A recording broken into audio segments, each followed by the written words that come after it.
Nakadawat og tag 6,000 pesos nga emergency subsidy ubos sa Social Amelioration Program ang mga nawad-an og trabaho human naundang ang operasyon sa mga kumpanyang gitrabahuan subay sa pagpatuman sa enhanced community quarantine sa Davao City. Atong sayron ang detalye niini pinagi sa live report ni Argil Relator. Argil.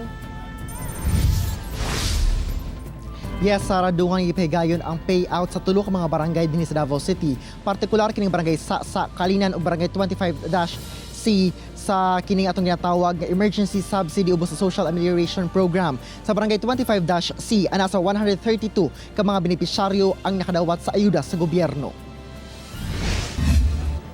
Usa si Alma sa mga milinya aron modawat sa emergency subsidy ubos sa Social Amelioration Program sa gobyerno. Magduha ka bulan na siyang walay trabaho. Isip usa ka waitress sa restaurant sa Rojas Avenue, Davao City. Humanaundang ang ilang operasyon. 5 ang iyang anak ug si ka-driver ang iyang bana. Ang iyang natigom, maulang usay iyang gigamit nga pangpalit og konsumo sa mga milabayng mga adlaw. Sa imong priority nga palito no kay kadawat ka. Bugas, mga pagkaon sa mga anak. Sa business establishment nga gitrabahuan niining si Emmeline, ang grocery section na lang ang nag-operate.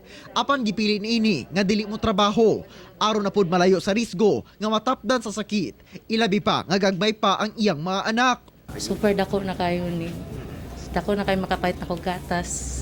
Duha lang sila sa 132 ka mga benepisyaryo sa 6,000 pesos nga ayuda sa gobyerno sa barangay 25-C, Davao City. Ang among gibuhat sir is through the Procleader and the BHW base sa among profile.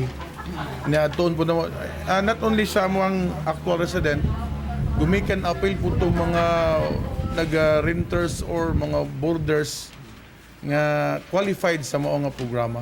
Sa sunod bulan, makadawat na sab sila og laing 6,000 pesos nga dugang ayuda.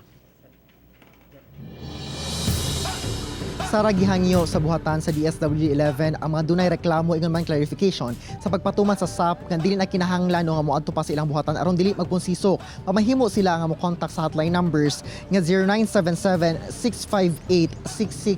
0977-658-6628 ug 0951-822-0810.